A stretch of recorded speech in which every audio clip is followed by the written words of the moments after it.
you own it. Let every mile bring a smile, yeah. Welcome back to another episode of the Road to Life podcast with Meredith and Craig. Woo! This week, we've got an interesting episode. Yeah, this has come up, well, like, literally, I've talked about this 2 times today on coaching calls. Wow. 2 times. So this is something that's coming up a lot lately. The difference between reacting and responding in your relationship and how to stay cool and in control versus letting your emotions take control. Because that's going to be the difference. When you're in a conflict or in a situation, how you react or how you respond is going to be the difference in the impact of that situation on your relationship. It's not the situation itself.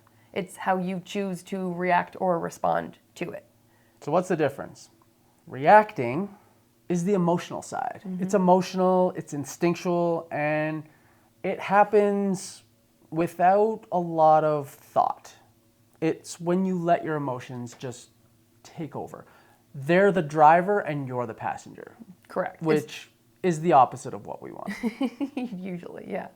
It's when you snap at your partner, when they say something, like if you say something that frustrates me and I immediately snap back at you, that's me in a reacting state. Rolling your eyes Yep. when they say something that you don't agree with, or if you yell at them or give them some sort of sarcastic response. Yeah. That's reacting. So is shutting down the conversation. Like stonewalling hard, like we're not having this conversation. That's an emotional reaction. You're letting your emotions drive that. Lashing out when you feel attacked or getting really defensive, storming out of the room mid-conversation. All of those things are letting your emotions drive the car. It's basically your fight or flight. Yeah. Taking action. And it's about protecting yourself versus finding resolution. Yeah. So it's about protecting whatever it is, maybe it's your ego, but it's about just shutting down, letting the fight or flight take over, and not about getting to a solution. Whereas responding is intentional, like almost strategic. It's thoughtful, it's controlled. It's about pausing and managing the storm that's going on inside, managing the emotions so you can feel your emotions without letting your emotions drive the car. So responding, you're driving the car and your emotions are in the passenger seat. Yeah. It's like letting your prefrontal cortex take over, like the higher order thinking, versus letting your reptile, your croc brain just completely do whatever it wants to do in the moment. And responding can look like taking a deep breath, counting to 5, and then calmly saying, I'm feeling a little frustrated right now. Can we talk about this a little bit more? And just calmly letting your emotions go to the back seat.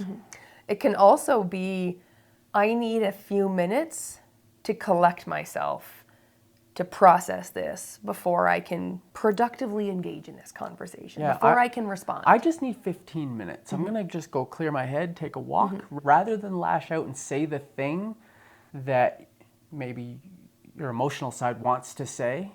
You just, I need a minute. I'm gonna take a minute, thank you. And then come back with a clearer head.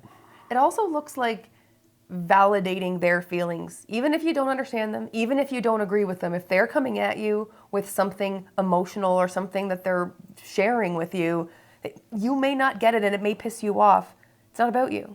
Yeah, it's just really important to understand that you don't have to get somebody else's feelings Or agree with them. for them to have them. They have them, and it is what it is. And so rather than fighting them on it, it's just better to, understand that they're having them. They're a human being, and they're quite, what's the word I'm looking for? I guess the word I'm looking for might be they deserve them. They're entitled to their. They're entitled to them. Whatever it is like they're a human being and they have these feelings. They're entitled to them. You don't have to agree with them, but you do have to respond in a respectful way if you want to have a good relationship. Yeah. Reacting is about impulsivity, and responding is about intention. Reaction escalates or creates conflict, and responding escalates or builds trust. It's interesting. I just watched a video that someone in our community shared, and it was a parenting video, but it talks about this exact scenario, and I thought it was really helpful. and this mother was getting some criticism. Are you just going to sit there and do nothing? Because their kid was obviously having a thing. Meltdown. And the mom was like, first of all, drop the just, because sitting here calmly in the middle of this shitstorm is actually a very sophisticated technique. And if I'm showing calm and not reacting, I'm responding, and I'm showing calm on the outside, it's because on the inside, I'm doing a lot of work to manage my emotions. The storm is on the inside. Yeah. I'm weathering it on your behalf. Right. As opposed to if I completely blow because I'm frustrated and overwhelmed and my kid is going bonkers and I blow, I've done no work on the inside. It's all just coming straight out. And now everyone's weathering this storm. Correct. So I thought it was a really great explanation for me that I'm just sitting here and not responding, or I'm just sitting here and not reacting, does not mean I'm not doing anything. It means I'm doing really hard work on the inside to manage my feelings and my emotions so that I can respond in a way that's going to be constructive and productive to the situation, as opposed to escalating the situation. It's such a really good example of how responding, not reacting, is such a strength. Because it's you're taking on the responsibility of weathering all of those emotions that are going on inside of you, rather than spewing it out for the world to also have to deal with. Correct. First of all, it's a huge strength when you're capable of taking that on yourself and not putting it on the world.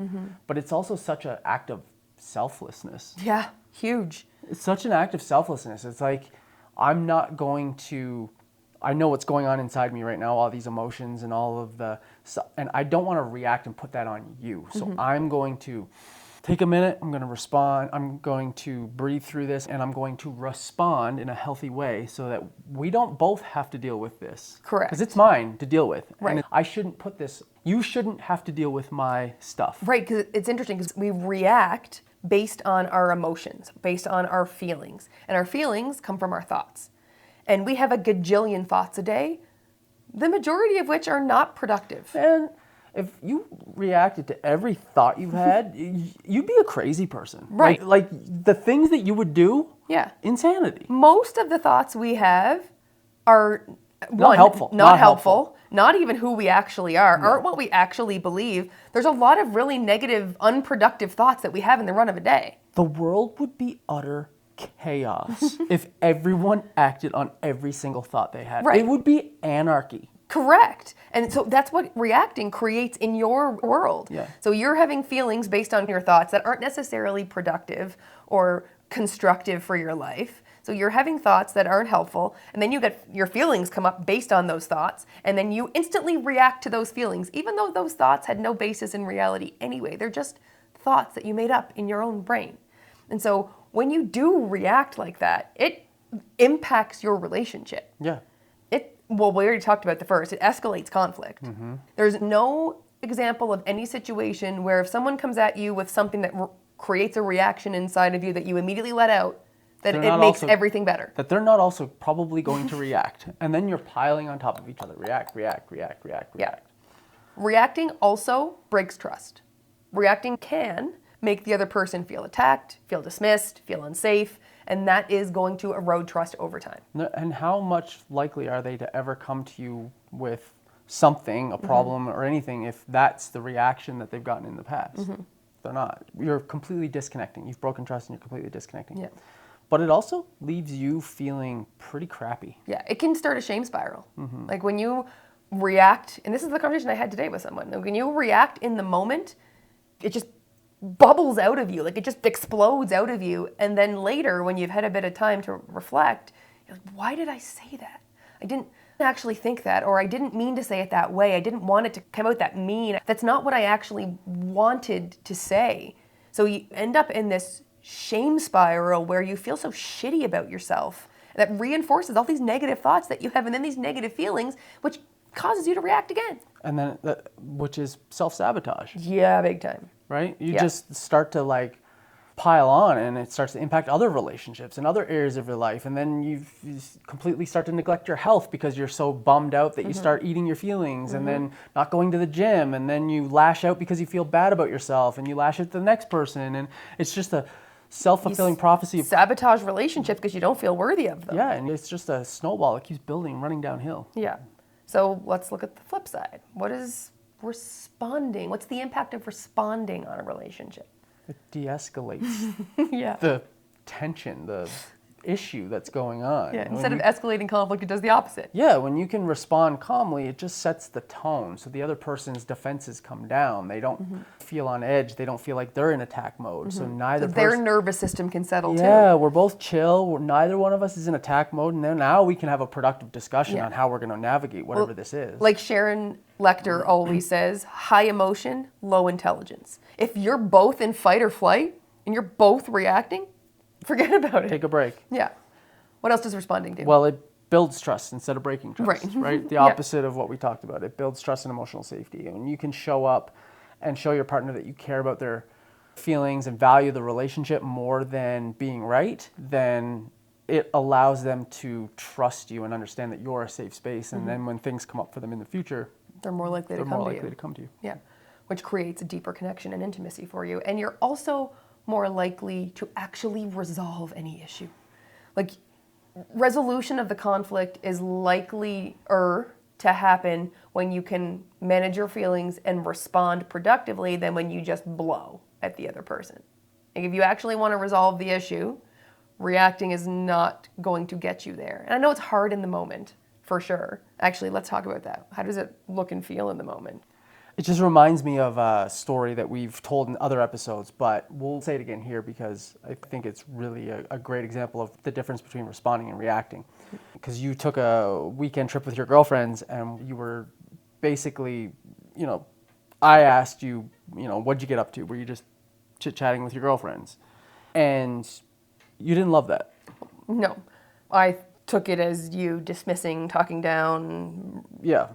And because so and you got my body reacted. Your body reacted. You didn't verbally. I didn't react, but my body reacted. Well, yeah, you didn't verbally react, but physically there was something that I picked up on, and I was like, "So, what's happening here?"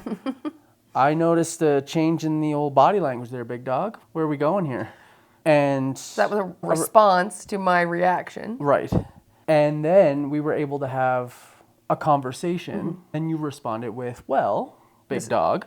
This is how that made me feel. This is what I took from that. And then we were able to resolve it. Get to the bottom of this because, I asked you questions around, normally when you go on these weekends, you tell me that you just chit-chatted. And that's true. And so I just was using your language. I thought, But I hear it differently when I say it than when you say it, apparently. But we were able to get to that place. Had you reacted, and then had I reacted, and then you would have reacted some more. And then we would have been in a conflict and probably never ever really got to the root of why something happened there and never really learned. And then we wouldn't be able to tell this story. Over and over again. It's a great story. It's a good small example, but it's a good example of just leading with curiosity, responding versus reacting, giving the benefit of the doubt. Like, it has all of those elements that it's such a great example that, it comes up every now and then. And it can be a tough transition, reacting to responding. If you've been conditioned your whole life to react, because that's what you learned growing up and that's what you've done for your whole life, going from reacting to responding is not an easy path to transition from into a new one. Our friend Becca talks about the example of using potty training as an analogy when you're trying to change your behavior. Like, a baby just pees and lets you know after because they scream or they tell you eventually that, like, I peed, I'm wet, whatever. When you're trying to potty train, you're taking them from I peed to I'm peeing, like, crap, I know in the moment that what I'm doing is not what I want to be doing, but I can't stop myself, to backing them up even further to I need to pee. Like, I feel like I want to react, but I'm going to respond instead. That's the ultimate. So you're trying to back up from I peed to I'm peeing to I need to pee. So you're trying to go from I reacted to crap, I'm reacting to I feel like I want to react, but I'm going to respond instead.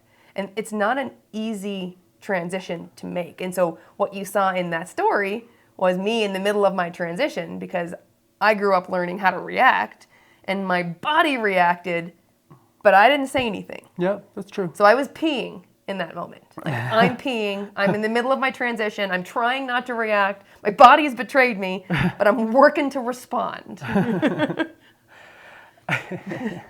That's a really good example. Thank you. So I think we all have gathered so far that reacting, like, what does it look and feel like in the moment? Like, it comes with a rush of emotion, intense emotions, anger, frustration, overwhelm, annoyance, fear, probably. It feels like you're on autopilot and you have no control. Physical signs, increased heart rate, clenched fist, clenched stomach, tight jaw, raised voice, for sure, probably. But emotionally, feeling defensive, feeling attacked, feeling overwhelmed, feeling out of control.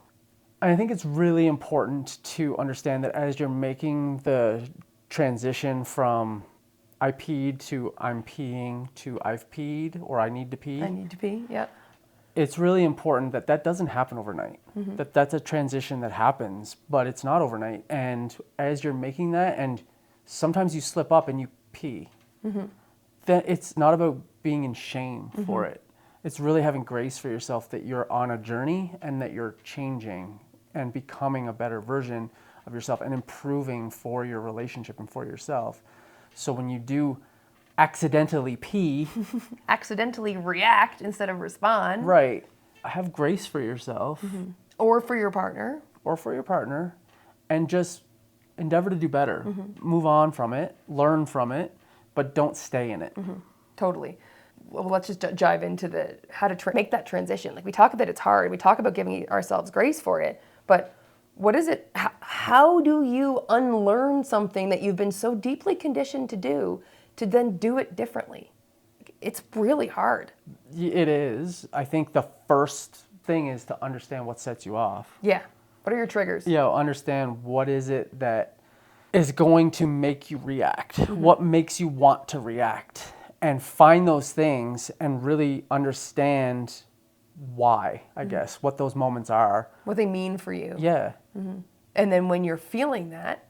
Then it's all about pause. Then you have to pause. Yeah. So it's like, oh, cool. I found one. Take a second. I found a trigger. Yeah. Then take a second. Whew. Take a beat. Time out. Pause. When you feel, because it's almost like this like red wave rising inside of you. When you feel that emotion rising up, time out. Take a pause. Take a deep breath. Count to 5 or 7 or 17 or 20, whatever you need to give yourself a moment to collect your thoughts. We're trying to avoid reacting in the heat of the moment. So give yourself time to cool and let that pressure sort of go down just a little bit. And then once you give that pause, then you want to regulate. You want to bring your emotions down. You want to do things like grounding, getting into your body and like do the 5 senses. Like, what do I smell? What do I see? What do I taste? What can I feel? What do I hear right now in the moment? Mantras can be really helpful. It brings you into the present. We just want to get out of our heads in the emotions and just get back into our bodies and get into the present moment. Even a hot shower, like a quick hot or cold, either one, shower will really put you back into your body. Breathe. Yeah. And then once you've processed, managed that emotion and you don't feel like you're on the edge of the cliff, ready to jump, ready to blow, then what do? Get curious. Lead with curiosity. Like you did in the park. Kind of like in the example in the park, yeah. Lead with curiosity. It's like, okay, I'm sensing some tension here. So, big dog, what's going on? And that's leading with curiosity. It's like... Instead of defensiveness, where you could have said, like what the F's your problem? What's your deal? Yeah. Why are you like this? Yeah. What's your problem? What are you getting on with? Yeah. Yeah, it's just lead with curiosity and try to, like, really care about what is going on with the other person and just lead with curiosity. Like, I'm sensing something's off. What's happening? What's going on with you? Like, start with empathy. Like, Yeah. assume that they're coming from a good place and that they want this resolved and there's something holding them back. Assume the best in them. Yeah, Give them the benefit of the doubt. What's going on? I'm here. I want to help. Like, let's talk about it. And it helps to practice this in lower stake situations. Yeah, you definitely don't want the first time that you're going to start this in an actual situation where the emotions are high and you want to react. Like, you want to have these conversations ahead of time. So like the next time your partner forgets to bring home the milk, instead of however you would normally react to that, do a 5-second, like... You forgot the milk again? It's like, you must have had a busy day. What was going on? Like, pause, breathe, do what you got to do, and then lead with curiosity. Exactly. And then, like you said, When you're in the process of going from I peed to I'm peeing to I need to pee, there's going to be accidents. It's the messy middle. That's when the kids pee on the floor. You're going to pee on the floor. There's going to be times where you screw it up. You're going to react. Give yourself grace and learn from it. When you want it to respond, it happens. You're a human being. Human beings make mistakes. Don't shame spiral yourself. That's the important part, is don't let it spiral. Don't let it spiral. So reacting versus responding is a critical, if not, I think, the hardest skill to develop in a relationship if you haven't learned it growing up. If you learned reaction and you grew up with reaction and you've done your adult life with reaction. And let's be honest, 99% of us probably have. Totally. It's really hard to rewire your brain to respond. It's worth it. It's very, very worth it in your relationship, but it's not easy. So, big question for you. What's the one thing you're going to do different? What's the one thing you're going to take? Maybe you're a great responder. You're an excellent responder and you don't react, you're a responder. But maybe your partner's a reactor. So maybe you share the episode. Maybe you give them a little more grace when they do react. Maybe you work together on grounding and managing emotions in the heat of the conversation. Anything. Find one thing to take away from our conversation today to actually put into practice. How are you going to respond? Great question. And on that note, share this episode with a friend or with your spouse or with someone who it would benefit, which, let's be serious, is 99% of the population. And we will see you next week. Love you. Bye. Bye. Before we wrap up, we just want to remind you about something really special we've created, the Infinite Relationship Mastermind. It's like a VIP backstage pass for anyone looking to level up any and all of the relationships in their life. And we're not just talking about the relationship with your spouse, though it does include that one.